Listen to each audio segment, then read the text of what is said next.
It's February 12, 2025, 2:23 p.m. UTC.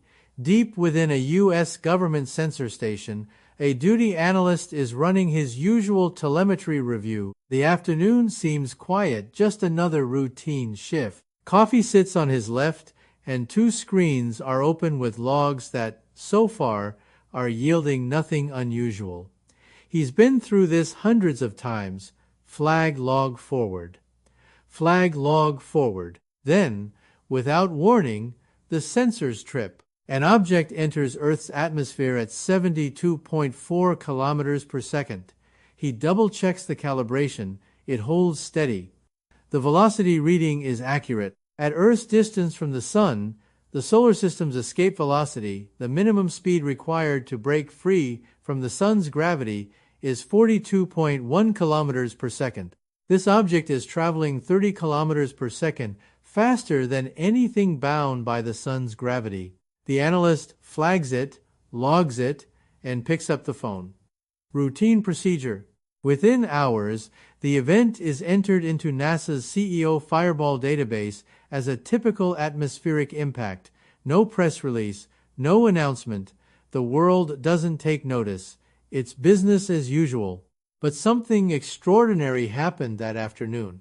In the coming months, this simple entry would spark a sequence of discoveries that challenge everything we think we know about objects coming into our solar system. Fast forward 14 months.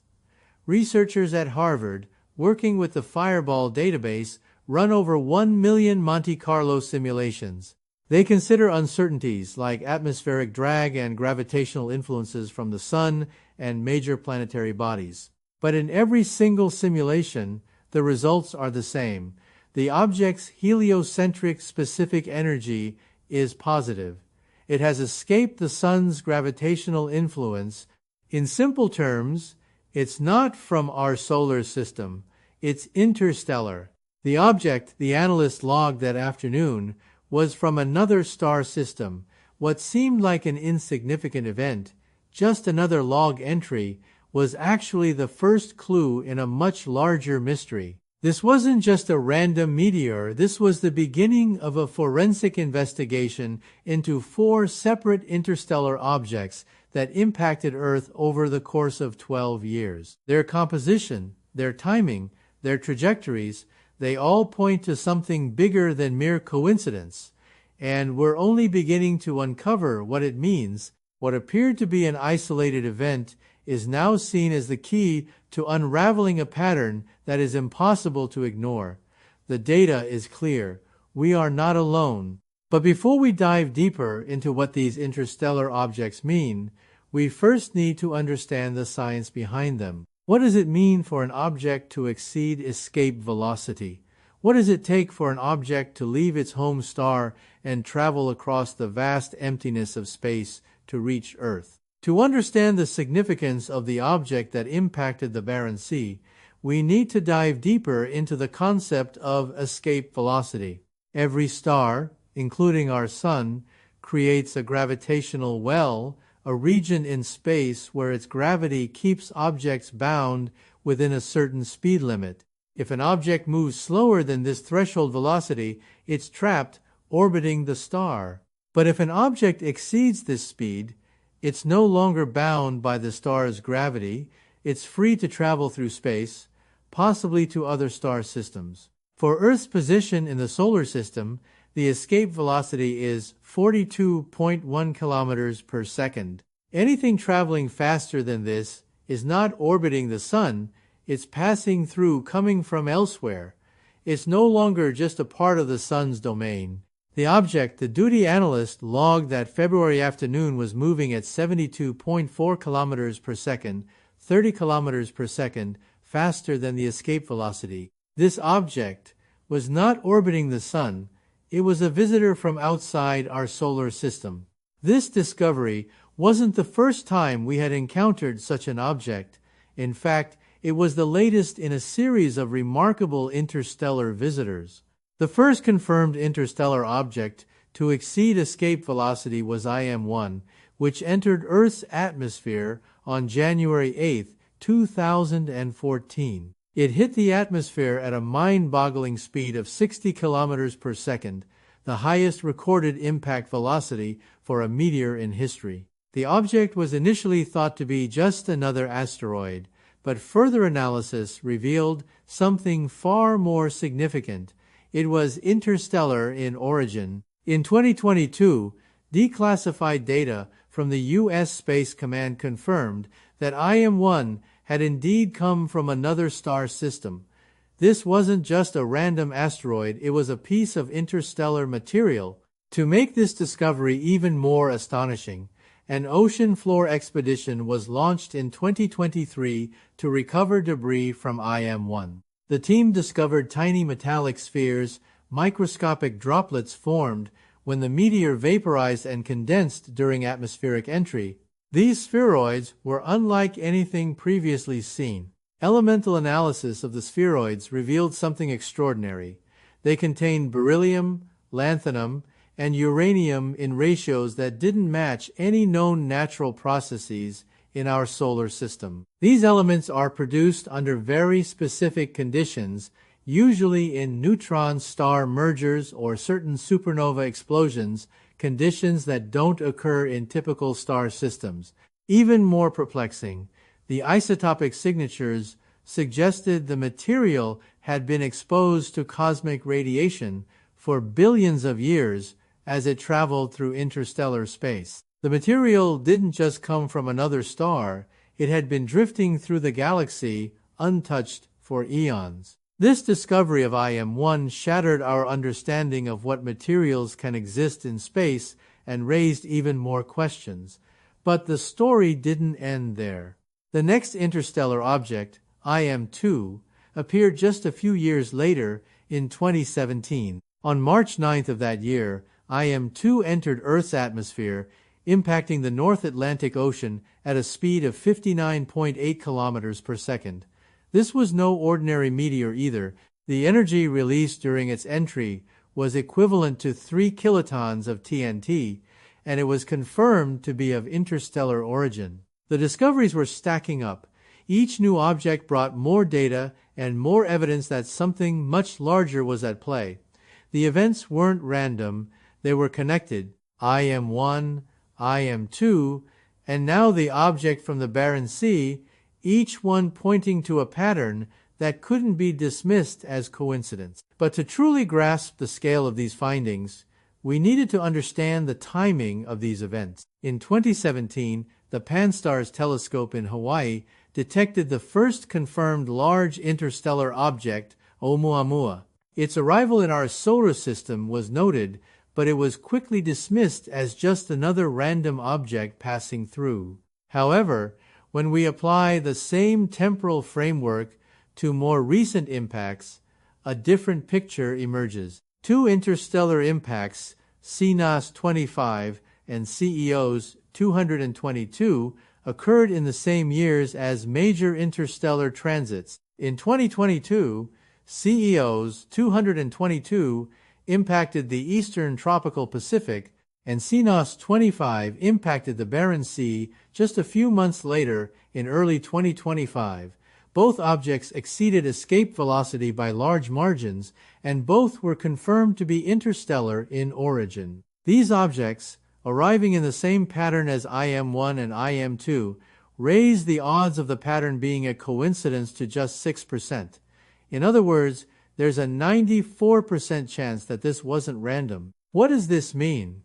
It means that the likelihood of these objects being linked to some larger, intelligent design is incredibly high. A statistical probability of 94% doesn't just happen by chance. It calls for further investigation, for deeper analysis, but instead of pursuing the evidence, the data has been ignored. The discoveries, though groundbreaking, have been sidelined. The question now is, why? As we move forward, we'll explore the framework that could explain this pattern. Could these objects be the work of a highly advanced civilization sending probes across the galaxy? And if so, why target Earth? Stay tuned, because we're about to uncover the shocking implications of this discovery. As we begin to look more closely at pattern emerging from these interstellar objects, it becomes clear that something far beyond natural processes might be at work. While most scientific explanations up to now have focused on objects randomly passing through our solar system, the regularity of these events, especially their timing, suggests a different narrative. The objects are too precise, too well-timed, to simply be the result of chance. Let's examine the impact of IM2 in more detail. On March 9, 2017, IM2 entered Earth's atmosphere at an astounding speed of 59.8 kilometers per second. This object released an energy equivalent to 3 kilotons of TNT, a massive release of energy that would have had a significant impact if it had exploded in a populated area. But it didn't just arrive in the solar system randomly. It was part of a sequence, a larger picture that was taking shape. The timing of its arrival is significant, especially when compared to the next event in our timeline. 6 months after IM2, in October 2017, the Pan-STARRS telescope detected a much larger object, Oumuamua. This was the first confirmed large interstellar object to enter our solar system, and it arrived on a hyperbolic trajectory, meaning it wasn't bound by the sun's gravity. The timing of this detection, coming just 6 months after IM2, seemed like an extraordinary coincidence. Or perhaps it wasn't a coincidence at all. The precise alignment of these events seemed to point to a larger, more organized pattern. Now, let's move ahead to the events of 2022 and 2025.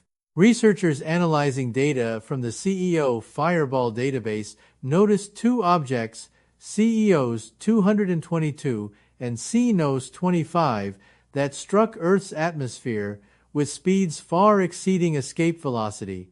CEO 222 impacted the eastern tropical Pacific on July 28, 2022, while CNOS 25 hit the Barents Sea on February 12, 2025. The objects exceeded escape velocity by 8.7 and 5.5 standard deviations, respectively, confirming their interstellar origins. What stands out about these two objects is not just their speed, but their timing. CEOs 222 impacted the Earth just months before Oumuamua's arrival in 2017, and CNOS 25 arrived a mere 139 days before the detection of 3 Atlas in July 2025. This creates a stunning parallel with the earlier events. The timing, the speed, the trajectory, everything seems to align too perfectly to be dismissed as random. And the more we analyze this data, the more impossible it becomes to ignore the possibility that this pattern is the result of something intentional. One of the most important aspects of these discoveries is the statistical analysis. When researchers apply Bayesian probability frameworks to the 4 events, IM1, IM2, CEOs 222, and CNOS 25, they calculate the likelihood of these temporal correlations occurring randomly to be just 6%. That's an extraordinarily low probability. In scientific terms, a 94% probability that these events are connected is not something to dismiss. It's the kind of result that would drive further research, hypothesis formation, and funding in any other scientific field. But here, it was rejected. Why? The reasons behind the rejection of these findings raise more questions than answers. When a statistical result so strong is ignored, it points to institutional resistance, resistance to an idea that challenges the status quo. In any other scientific field, the 94% probability would have been enough to open a major investigation, yet here it led to nothing. This resistance doesn't just hinder progress, it actively suppresses potentially groundbreaking discoveries. What's more perplexing is that the data being rejected isn't based on faulty methodology. the Monte Carlo simulations, the statistical models, the trajectory calculations, they all hold up. There's nothing wrong with the methods.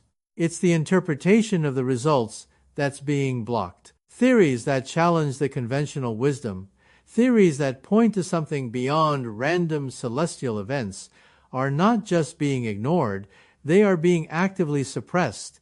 So, what could this mean? If these interstellar objects are not random, if they are part of an organized effort, we may be witnessing something far greater than a natural cosmic event. What if these objects are probe scout missions sent by an advanced civilization? Could this be the first signs of a structured interstellar reconnaissance program aimed at Earth? The possibility is unsettling, yet the data suggests that Earth may have been the target of an extraordinary sequence of interstellar visits. In the next part, we'll explore the theoretical frameworks that could explain these objects' presence and their targeted arrival. Could this be the work of a civilization capable of interstellar travel, sending probes to Earth? We'll dive deeper into these theories, including the possibility that these probes have been monitoring Earth for much longer than we realize. Stay tuned, because what we're uncovering is only the beginning of an astonishing discovery. Now that we have established the improbable regularity of these interstellar objects, it's time to explore the possibilities of what may be behind them. Could these objects be the result of an organized and deliberate effort? Could they be probes sent by an advanced civilization designed to gather data from Earth? It's an unsettling thought, but one that the data cannot ignore. We need to dive into the theoretical models that can explain how such a system would work. One framework that offers a compelling explanation is the Kaku lens, a theoretical model developed by physicist Michio Kaku. This framework is built on string theory and 1-dimensional hyperspace architecture, concepts that push the boundaries of modern physics. According to this theory, a civilization operating at a Type 2 or Type 3 energy scale, meaning a civilization capable of harnessing the energy of an entire star or galaxy, would have the technological capability to send reconnaissance probes across interstellar distances. What would these probes look like? They would not be easily identifiable spacecraft, as we might expect from science fiction. Instead, they could appear as small, fast-moving objects arriving ahead of a larger primary vessel. The purpose of these smaller probes would be to gather as much information as possible from the most data-rich planet in the solar system, Earth. They would be equipped with sensors, atmospheric samplers, and other instruments designed to collect data before the main vessel arrives. This is exactly what we are seeing with these interstellar objects. The data we have gathered from objects like IM-1, IM-2, and Cenos 25 fits perfectly with this model. Each of these objects arrived ahead of a larger object, 3 Atlas, in the case of Cenos 25. Each of them impacted Earth's atmosphere and either ablated completely or deployed a small payload designed to survive the entry process. In the case of Cenos 25, the object arrived over the Barents Sea, an area with a depth of just 230 meters, shallow enough for recovery. The site is easily accessible, yet no attempts have been made to retrieve the object. This is where the plot thickens. A formal expedition proposal to recover material from the Barents Sea site was submitted to the National Science Foundation, NSF. The proposal received excellent reviews from 3 independent scientists, but despite the favorable reviews, the funding was rejected. The reason given? The NSF argued that the recovered material would not provide scientifically significant information beyond what's already known from existing meteorite collections. But that statement is baffling. How can an object from another star system with isotopic anomalies that defy natural explanation be dismissed so easily? The material found in IM-1 spheroids and the potential material from CNOS 25 would not only provide valuable scientific data, it could rewrite everything we know about the formation of our solar system and the material present in interstellar space. The fact that the proposal was rejected speaks volumes about the resistance to challenging the accepted norms in the scientific community. If these objects truly are probes, and if CNOS 25 deployed a payload that survived atmospheric entry, that means 3 Atlas didn't arrive in the solar system unprepared. It already had data gathered from its reconnaissance mission that would have informed its decision-making. 3 Atlas, the largest object detected in this series of interstellar visitors, was essentially operating with a year's worth of Earth observation already under its belt. The incredible thing about this theory is that it explains so many of the anomalies that we have encountered. It offers a coherent narrative for the series of interstellar impacts and their precise timing. It explains why smaller objects like CNOS 25, arriving months before the larger 3 Atlas, would be sent ahead of the main object to collect data, sample Earth's atmosphere, and prepare for the arrival of the larger vessel. But the suppression of this idea is just the tip of the iceberg. The real questions start to emerge when we consider what's actually happening in the larger context. If a highly advanced civilization is indeed sending probes to Earth, what are they looking for? What kind of data are they collecting? And why has Earth been targeted? As we move forward, we will continue to examine the evidence, scrutinizing the data, the trajectory of the objects, and the implications of their timing. In the next part, we'll explore the most significant aspect of this mystery, the elemental composition of these objects and what it tells us about their origins. This is where the scientific anomalies truly begin to pile up. Stay tuned, because we're about to dive even deeper into the implications of this remarkable discovery.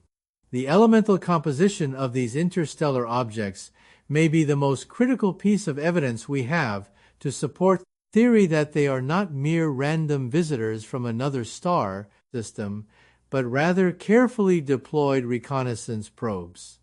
The material found in objects like IM-1 is unlike anything we've seen in our own solar system. This is where the data starts to diverge from the expected. When the spheroids from IM-1 were recovered, elemental analysis revealed an unusual mix of elements, beryllium, lanthanum, and uranium, that didn't match anything found in typical solar system meteorites. The ratios of these elements were inconsistent with the known processes of stellar nucleosynthesis, the process by which stars form elements in their cores. These elements are typically produced under extreme conditions, such as neutron-star mergers or specific types of supernovae events that are not commonly associated with the formation of the material we observe in our solar system. Moreover, the isotopic signatures of these materials pointed to billions of years of cosmic ray exposure, suggesting that they had been drifting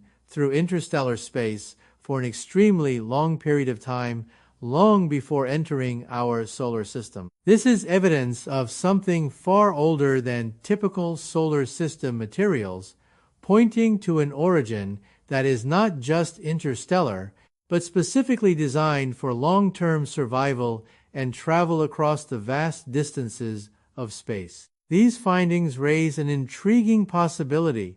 The unique composition of these objects doesn't just suggest they came from another star system, it suggests they were intentionally crafted or engineered to survive the harsh conditions of interstellar travel. Could these be engineered materials created by a civilization with the technology to manipulate stellar and cosmic processes on a scale far beyond anything we are capable of? The idea that we could be looking at evidence of extraterrestrial technology is no longer a fringe theory, it's grounded in solid data.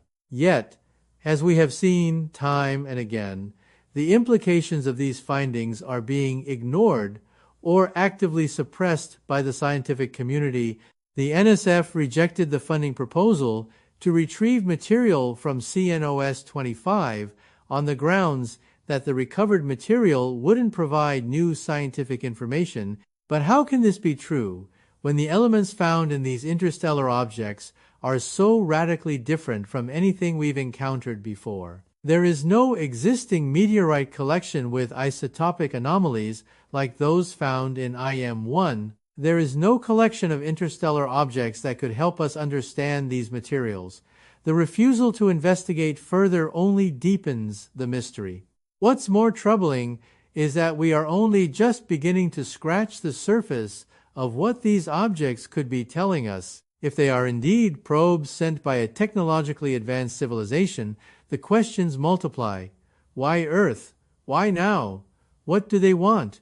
And what happens next? The evidence continues to mount, and the pattern is undeniable. Over the span of 12 years, we have seen 4 interstellar objects: IM-1, IM-2, CEOs 222, and CNOS 25 impact Earth. Each of these objects has arrived with precise timing and exacting trajectories that defy coincidence. Each one arrived ahead of a larger object, much like a scout probe, gathering data before the main vessel's arrival.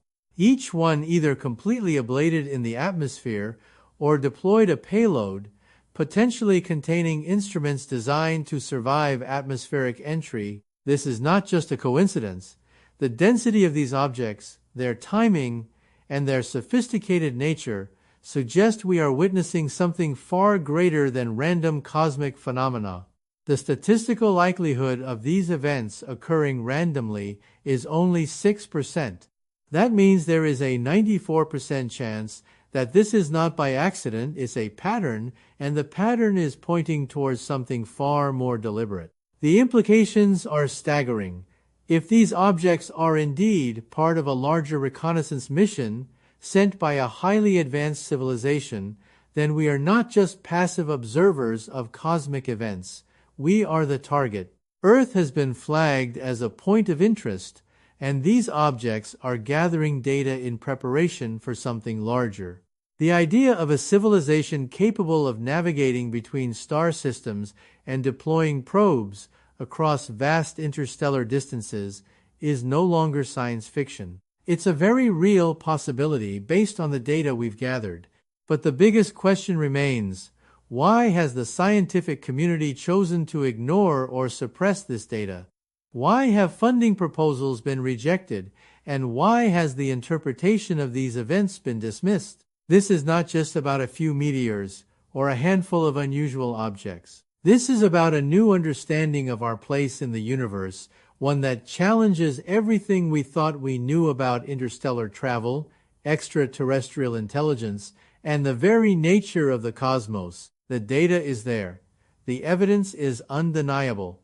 Yet, the institutional resistance to exploring this idea is profound. The NSF's rejection of the proposal to recover CNOS 25 material is just the latest in a long line of refusals to consider the possibility that we are being monitored by an intelligent, technologically advanced civilization. The journal rejections, the peer-reviewed proposals that go unheeded, they all point to a larger effort to prevent the public from fully understanding the scope of these discoveries. The data does not scatter, it converges. Every new piece of evidence we uncover leads us closer to the conclusion that Earth has been the target of interstellar reconnaissance. These objects were not sent here by chance. They were sent with purpose.